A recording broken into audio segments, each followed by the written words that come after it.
I suppose it all started with the snow.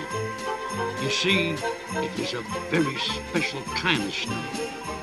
A snow to make the happy happier and the giddy even giddier. A snow to make a homecoming homier and natural enemies friends. Natural. For it was the first snow of the season. And as any child can tell you, there's a certain magic to the very first snow. Especially when it falls on the day before Christmas. For when the first snow is also a Christmas snow,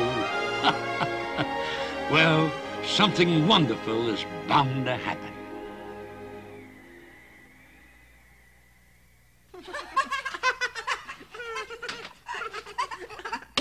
Children, back to your seats. The snow can wait. Now. I've hired Professor Hinkle, the magician, to entertain at today's class Christmas party. So pay attention. Now, Professor Hinkle was just about the worst magician in the world. And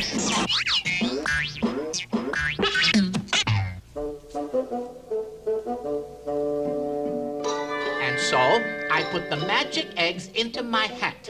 Abracadabra, to coin a phrase. And voila, the eggs have turned into...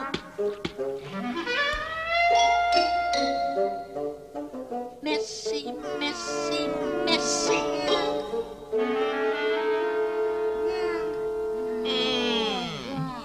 Where is that rabbit? Hocus pocus, where are you? Bah! The only thing this hat's good for is the trash can.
Oatmeal!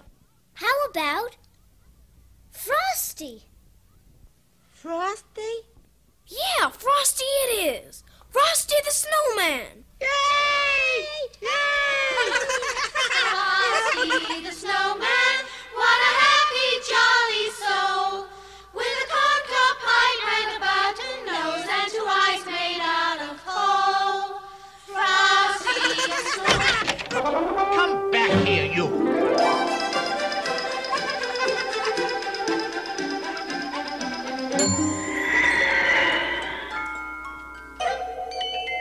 Happy birthday! That hat brought Frosty to life. It must be magic. Magic? My hat magic? Just look. If that hat is magic, I want it back. But it's not yours anymore. You threw it away. Don't talk back to your elders, you naughty, naughty little girl. And you stay in there, or there'll be no carrots for Christmas. But you can't take that hat back. It brought Frosty to life. You saw it happen. I saw nothing of the kind. Quiet. I can't lose that hat if it's really got magic now. It'll make me a millionaire magician. But we saw Frosty come to life, didn't we? Uh-huh. Oh, we sure did. You silly children believe everything you see. When you're grown up, you'll realize that Snowman can't come to life. But we... Silly, silly, silly. Oh, Frosty, we don't care what grown-ups say. We know you did come to life. We know, Frosty. we just know. Frosty the Snowman was a jolly happy soul, with a corncob pipe and a button nose and 2 eyes made out of coal. Frosty the Snowman is a fairy tale, they say. He was made of snow, but the children know how he came to life one day.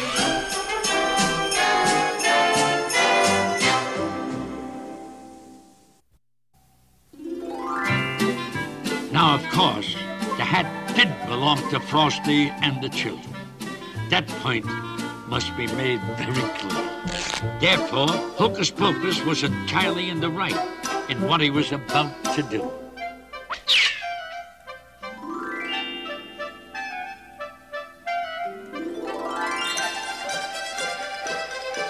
Well, Hocus Pocus raced back to the children just as fast as he could.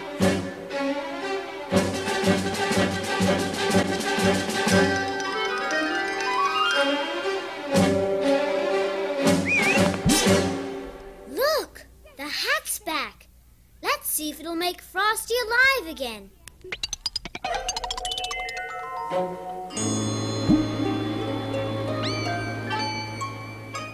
Happy birthday! Hey, I said my first words. But snowmen can't talk. All right, come on now. What's the joke? Could I really be alive? I mean, I can make words. I can move. I can juggle. I can sweep.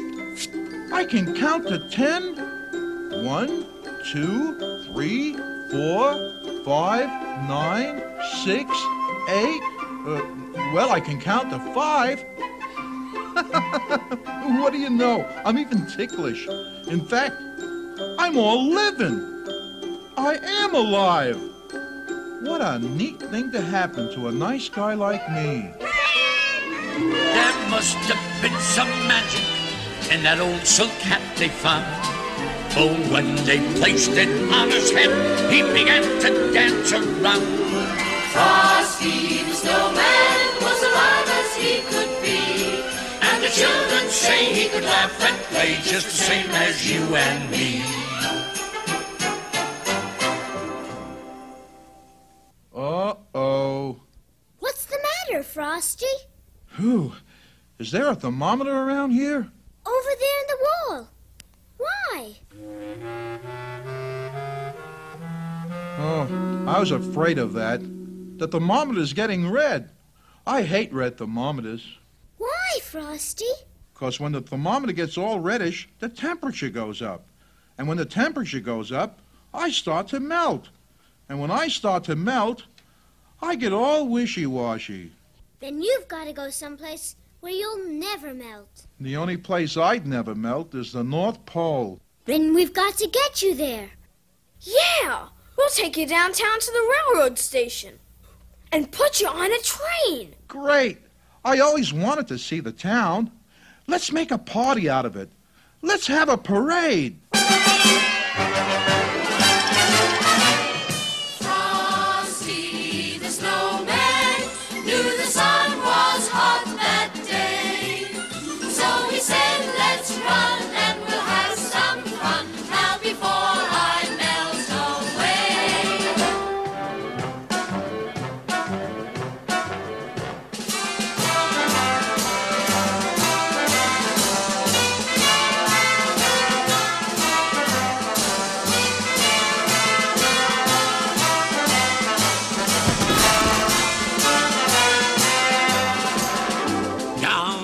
To the village with a broomstick in his hand, running here and there all around the square, saying, catch me if you can. Come on, kids. Follow the leader. He led them down the streets of town, right to the traffic cop. And he only paused a moment when he heard him holler, stop! Stop! Stop! Stop! All right. Didn't you see that traffic light? What's a traffic light? Up there on the lamppost. What's a lamppost? Oh, you want a ticket, wise guy? I'd love one. To the North Pole, please. Huh? You've got to excuse him, sir. You see, he just came to life, and he doesn't know much about such things. Oh, well, okay, if he just came to life. Move along! That silly snowman. Once they come to life, they don't know nothing. Come to life?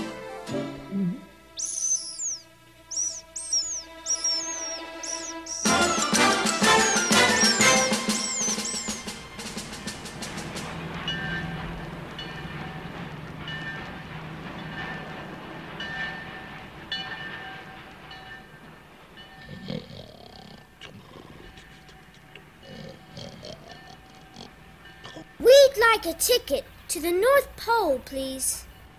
Well, North Pole? Oh, yes, ma'am.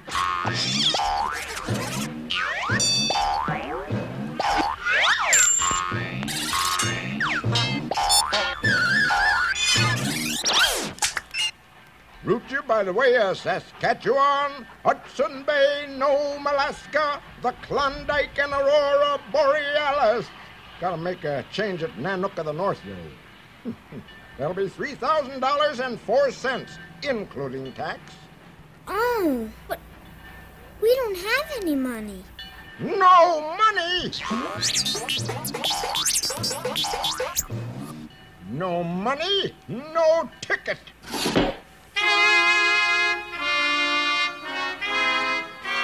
Now I'll never get to the North Pole. Oh, Frosty, you just can't melt. Oh, Karen, don't you get all slushy, too. What is it, Hocus? Out the window? A refrigerated boxcar on a train headed north. You'll be safe there, Frosty. Come on.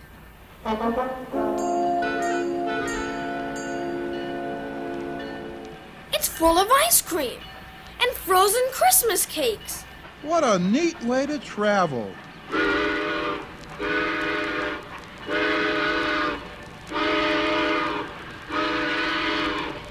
Hurry up, Frosty.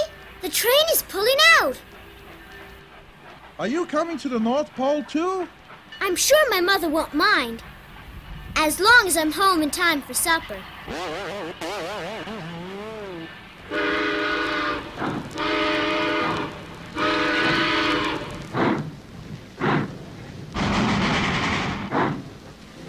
Frosty the Snowman had a hurry on his way, but he waved goodbye saying, "Don't cry, I'll be back again someday." I must get that hat back. Think nasty, think nasty, think nasty. He'll be back again someday.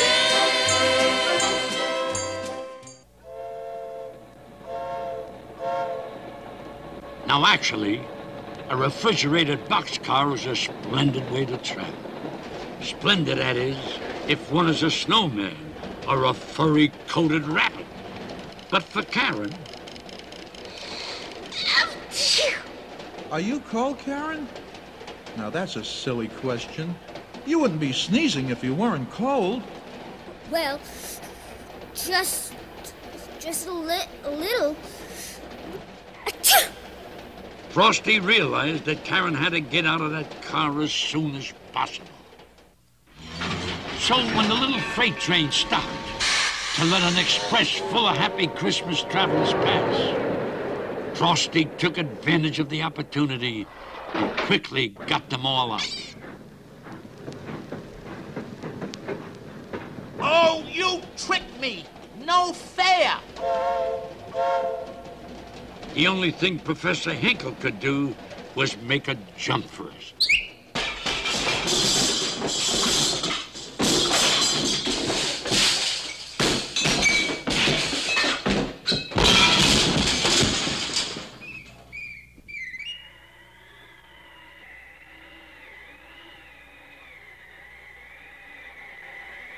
Frosty wanted to get as far away as he could before Hinkle woke up.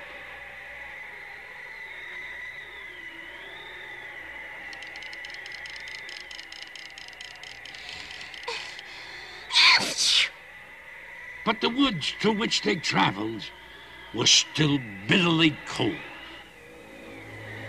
Hocus, I've got to get Karen all warmed up, or she's a goner. But I can't make a fire. Oh boy, that's one thing I really can't do. Guess we just better keep moving till we find someone who can. Then suddenly they came upon a tiny glen, which seemed almost magical. For it was Christmas Eve, and the woodland animals were all decorating for their big celebration. They knew Santa was to come that night, and they wanted everything to be just right. Hocus, speak to the animals. See if they won't all pitch in and build a fire for Karen.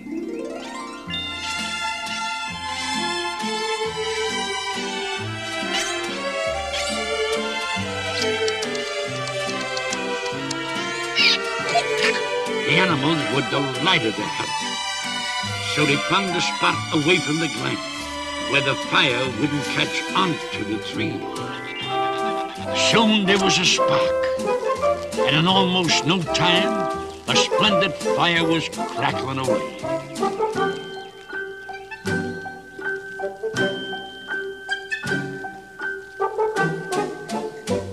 Frosty was careful to stay far away from the flames.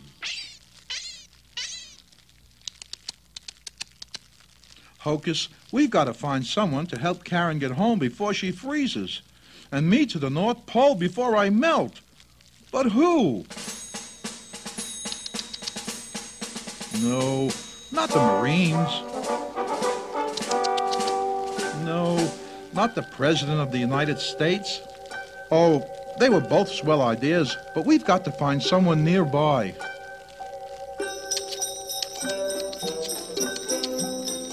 Yeah, Santa Claus. That's a great idea. Why didn't I think of that before? Hocus, you go back with the animals, and when Santa comes, you bring him right here. Understand? Hurry now!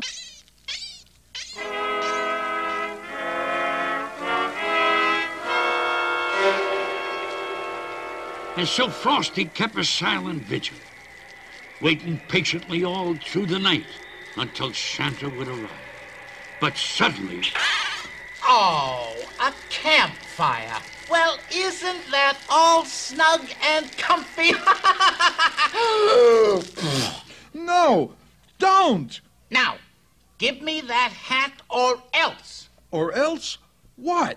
Well, don't bother me with details. Give me that hat. Get on my shoulders, Karen. You see, Frosty, since he was made of snow himself, was the fastest belly whopper in the world.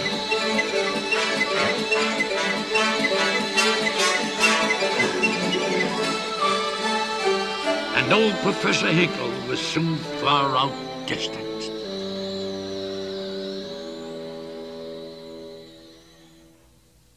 And now it was Frosty's good fortune that right at the bottom of the hill was a tiny greenhouse used to grow precious tropical poinsettias for Christmas. It's got to be all warm and snug inside for those Christmas flowers to grow so beautiful. Let's go in. Oh, but you will melt. Just a little. I'll only stay inside for a minute. Besides, I've been meaning to take off a little weight anyway. Phew. Stay in here much longer and I'll really make a splash in the world.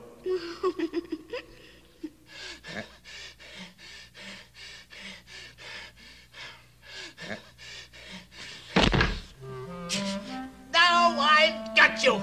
And the minute you're all melted, the hat will be mine.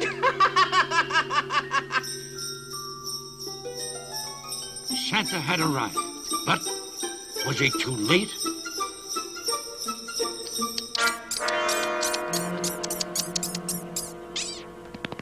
Crocus explained the situation to Santa, who, as you know, speaks a fluent rabbit. And when they didn't find Frosty and Karen on the hill, Santa followed Frosty's pad in the snow to the greenhouse. But when they got inside, a terrible sight met their eyes.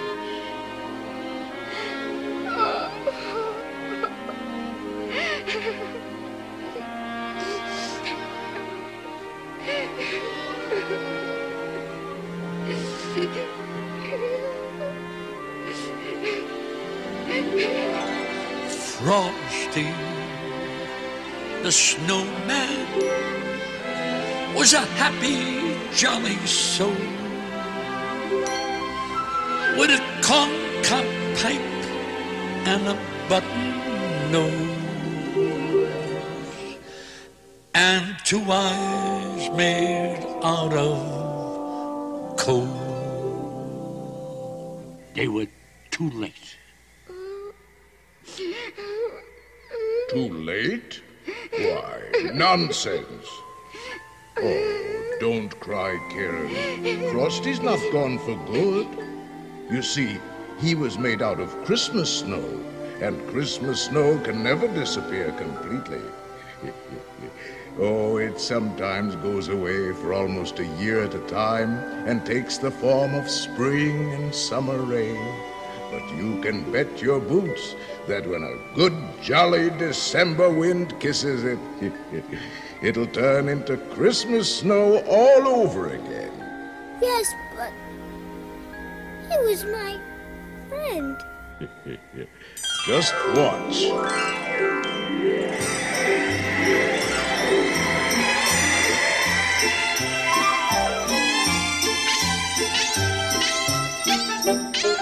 Wait a minute. I want that hat, and I want it now. Don't you dare touch that. And just what are you going to do about it? If you so much as lay a finger on the brim, I'll never bring you another Christmas present as long as you live. Never? Never. No more trick cards or magic balls or... No more anything. Oh, that's not fair. I mean, we evil magicians have to make a living too. Now you go home and write, I am very sorry for what I did to Frosty 100 zillion times. And then maybe, just maybe, mind you, you'll find something in your stocking tomorrow morning. A new hat, maybe? Oh, yes, sir. Goodbye, everyone. Sorry to lose and run, but I've got to get busy writing. Busy.